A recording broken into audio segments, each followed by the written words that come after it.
Hey everyone, it's Sophie from Build Your Jungle, and today we are going to be taking a bit of a plant history lesson together. With interest in houseplants recently skyrocketing, it's easy to forget that many of our staples today, such as the Boston fern, came from the plant boom in Victorian England. Initially, potted plants were seen as kind of a luxury, a status symbol, if you will, that the very, very wealthy aristocracy and such would have, and over time they became something that everybody could have. And that's because in the Victorian era something very, very important happened, and that was democracy. Basically, the introduction of democracy led to an economic shift that meant that things that once were only meant for the rich became available at lower price points for other people. And there is an economics term for that, and I forgot what it is, and it might be rundown. Let me know if you know. Or is it trickle down? Trickle down. The trickle down effect. Although in recent times, rare plants have yet again become status symbols, with some people forking out tens of thousands of pounds for certain plants. It's specifically been variegated plants that we've seen this happen with in recent times. Specifically, I saw a philodendron hastatum silver sword that was variegated go for over 10,000 British pounds. Yes, 10,000. So much money. Anyway, so without further ado, let's talk about the top 10 plants that were grown in Victorian England. I would also like to wholeheartedly apologise for any background shenanigans, goings on, musical times, etc. It's nice weather today, which means the children are out, gardeners are out, and there's generally lots of hullabaloo going on in the backyard area. The number one most iconic houseplant in the Victorian era had to be the Aspidistra. And we realised in my last video, I can't say this, I think it's Elatia. This plant was given the nickname of the cast iron plant because it was basically impossible to unalive it. Victorian homes used to have a lot of oil lamps which would put off a lot of soot and other chemicals into the air that would be very difficult for a lot of plants to deal with, but not this guy. I first learnt about this plant's popularity in Victorian England through Jane Perrowne's book, Legends of the Leaf, which talked about this image, and I think it showed this image of this plant having survived an airstrike, which was quite incredible, and also just the perfect metaphor for this plant in general. They were often displayed in a jardiniere, a cover pot that became popular after having been traditional in France. And my nan actually has like a modern remade jardiniere, and they're very cool. It's basically an eccentric and lovely decorated pot on a stand, and it was the very classic Victorian way of not only displaying this plant but also certain ferns. And this plant's popularity has withstood the test of time. It's still a staple in people's collections today because we still love the easy plants. At number two, we have one of the oldest plants on the planet, and it is the genus of ferns. Victorians loved ferns. There were entire glass houses dedicated to ferns called ferneries. And you might be like, hang on, wait a minute. I've grown ferns and they are incredibly picky. You would be correct. However, if you think about it, if they were growing them in glass houses, they'd have the elevated humidity, and in the home, Victorians didn't yet have central heating, so it wouldn't have been as dry as many of our environments are today. The Boston fern in particular became an absolute favourite of the Victorians and has carried on as a staple today as well. This is probably the most predominant plant in the whole era. You would constantly see them advertising the newspapers as well and stuff as it became more popular to the general whole population, because again it was originally owned by the wealthy before being available to everybody. Historians actually gave this whole thing a name because the Victorians became so obsessed with ferns, it became known as fern fever, in which ferns were so highly sought after. And the evidence of fern fever was not only in people's buying habits of plants, but in how much you see this plant and the genus represented in all other aspects of design at the time. It's on pottery, it's on fabrics, they're in paintings, they are everywhere. And the special name for this, the scientific name for fern mania or fern fever, it's pterodomania. No, it's not. It's pteridymania. Pteridymania. It's down there. At number 3, it's another one that I feel like if people were trying to guess these as you were going along, I feel like a lot of people might have got this one, and it's English ivy. It's not a surprise that this one became popular because it is really easy to grow. It can put up with the pollution in the households, and finally, it was native to England, so it was easy for people to get their hands on. And once it gets going, it grows very quickly, very vigorous grower. However, the Victorian obsession with ivy has definitely gone on to continue to affect us today in the UK, because that many houses and beautiful historic sites had ivy grown up the side of them, and people didn't realise how damaging ivy can be to the structure of buildings. And there are still buildings around today on estates and heritage sites and so on and so forth. Even regular houses that you see that are just ones that have been around for ages, they are struggling and still having to have work done on them sometimes to repair the damage caused by ivy. It's pretty much a known fact now in the UK that you should not ever let ivy trail up the side of your brick house. It was also popular because of its religious significance. The Victorians loved symbols and all that jazz. The majority of the English population at that time was Christian, and they had adopted the idea from Greek Catholicism that ivy was representative of friendship and good health. And in the centuries leading up to the Victorian era, there was a lot of use of ivy just in religious imagery across a whole different breadth of religions. It was always shown. Ooh, I'm almost falling over a water tray. At number 4, we have one that is a very rarity on this list because it's one that is still associated with status, I would say, and wealth and elegance. And I think it's the only one on this list that is. It is the Kentia palm, also known as, I think, Howariana foestia? I don't know. I should stop trying to remember because I can't pronounce them anyway. It's one that is still very popular today, and at the time, this was considered the creme de la creme of houseplants. If you had one of these in your house, people knew you were the and if you wanted to be really extra, then you'd put one of these in each room in your house.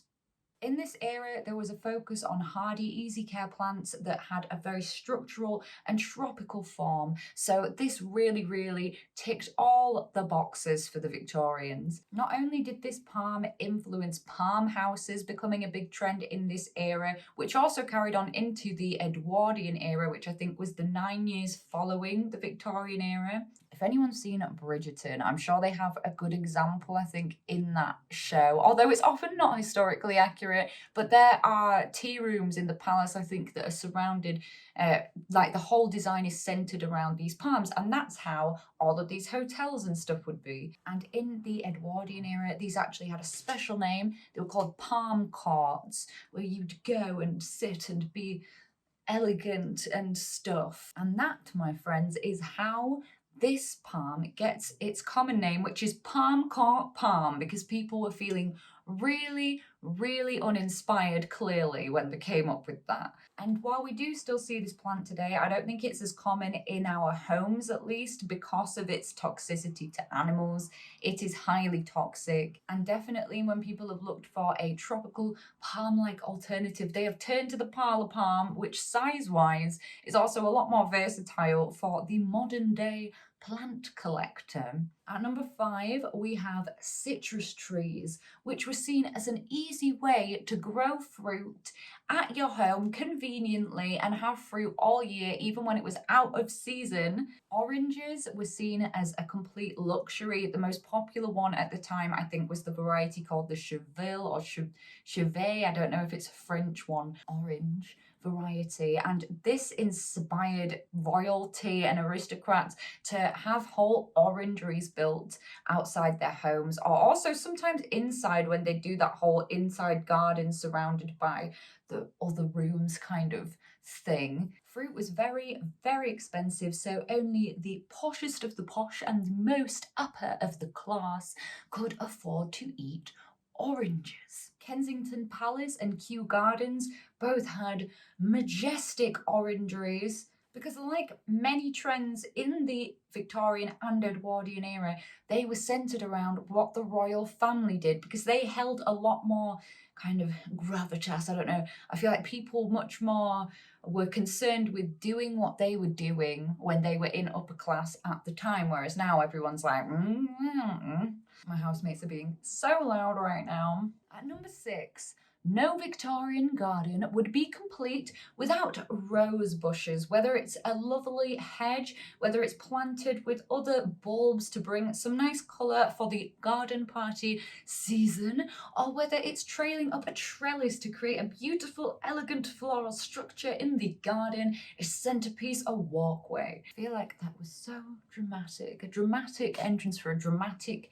plant. Symbolism was always a key recurring theme that was very important to the Victorians, and roses became the most powerful symbol of all. The red, deep crimson variety of roses in particular were a popular way to represent love, and all the different roses had a whole different thing of perceived meanings and different meanings, etc., etc. Roses were so popular, in fact, that by the 1900s there were already thousands of hybrids that had been created. Thousands, because people just knew there was so much demand for these roses. And the most popular type of roses were by far hybrid perpetuals. And I need to double check this, but I would love to know when Harlow Carr became invented, because that is our most classic rose, I think, still today. And roses are still the most important, arguably, native British plant in terms of when you envision a British garden, a cottage garden, it's a classic. They're everywhere, they have beautiful colour, they're perennial, and I think we know it's one of our most iconic plants because that's where the saying British rose comes from, when you say, she's a British rose. At number 7, we have something a bit more interesting, a plant that was not native, that was brought over and just became the fascination of the wealthy everywhere. It's a plant that I love because they do this cool thing with spores that is very, very cool. Spore production of rhododendrons, because yes, we're talking about the rhododendron family. They were incredibly popular in Victorian England, probably because when you compare this to the trees that we have that are native that look like this and this and this, like, it's just a lot more exotic, isn't it? And that's the thing about us. We want things that are exotic, that are unusual, that we don't have. We want what we don't have. And all the botanists at the time are there like, oh, I can see that these suckers are going to buy all these rhododendrons. Let's do some hybrids. And correct me if I'm wrong, but I do believe that this was the first recorded time in history that rhododendrons in our country were hybridized by rootstock grafting. And just like how we are all influenced by social media and stuff today, the Victorians were influenced by art and culture and things that would replace that element to them at the time. And that was the case for rhododendrons, because a beautiful, beautiful book was published and it had all of these prints and illustrations. There was a 2-person team working together. One person did the drawings, one person did the printing or painting, I believe. And it was 26 different species of rhododendron that this botanist had collected during his travels. I can't remember if the guy that illustrated it was the botanist or if he was the botanist's son that illustrated it. But anyway, his dad got it published.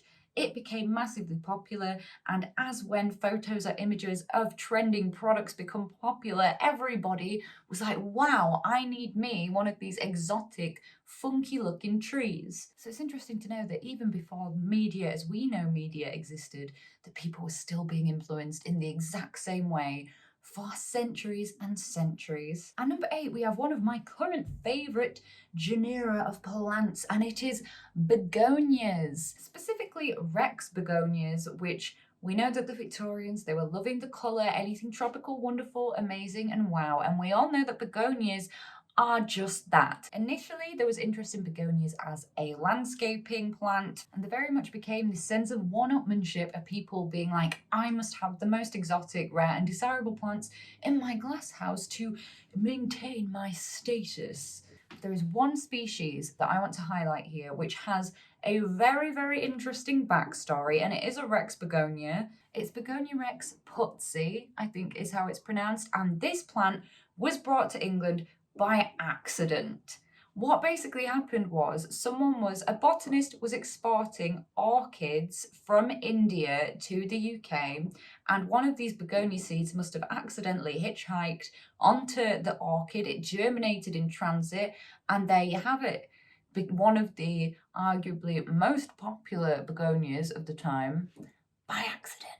At number 9, it's everyone's least favourite plant. I'm just kidding, but they are a bit controversial. It's crotons. They really are the Marmite of houseplants, aren't they? Like, you either love them or you hate them. Honestly, they annoy me. They require a very, very high amount of light to thrive. So nowadays, when this is popular as a houseplant, people tend to be frustrated at crotons because indoors they struggle. They're supposed to be in full sun, and we just can't provide that for them indoors. Mine lives on a sunny windowsill, and it's still never quite like, oh yeah, I'm going for it. It's just kind of, pottering along, just getting by. What makes a lot more sense is that they were first popularised as a outdoor plant, which is obviously how they would have grown before in the countries that people have discovered these plants in. Like, that's how they would have been grown outdoors. However, they can't tolerate frost, and our environment's quite frosty, so it would have been treated more as an annual bedding plant. How wasteful. Victorians, thanks for that. And this obsession with crotons as a bedding plant definitely influenced this plant's future, because in the following decades, up to the 1950s, I think, the commercial production of crotons absolutely skyrocketed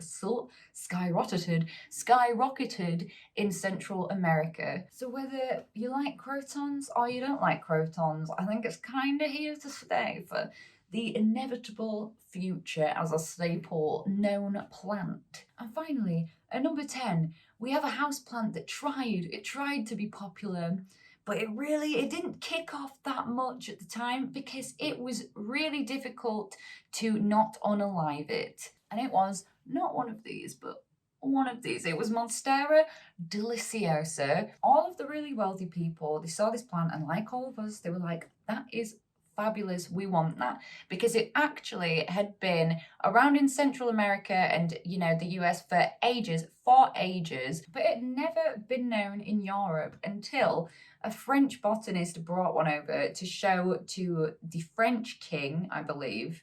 He loved it. And obviously, if the French king's gonna give it his stamp of approval, and that's basically like French Beyonce at that point to the Victorian people, then it's like gonna be popular. It's gonna be popular. So some of the very,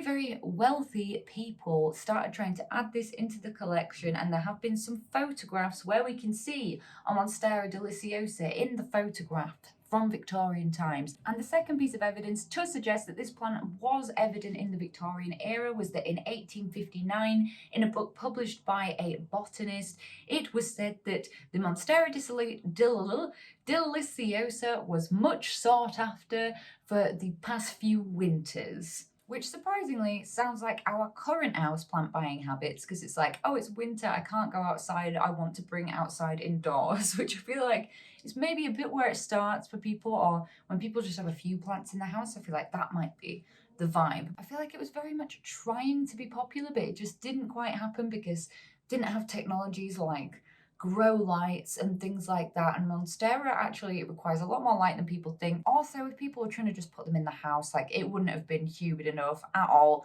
Central heating had just been invented 9 years before, kind of, with water boiling system, not quite the same as as how it is today, but they had some form of heating, so it was probably too dry and too dark in the dingy houses. But I'm glad it made a comeback, because this is one of our favorites. Like, we love Monstera deliciosa, and we love all the varieties that came from it. And maybe it was that spark of interest there that allowed it to be later on in life cultivated as a popular houseplant in the UK.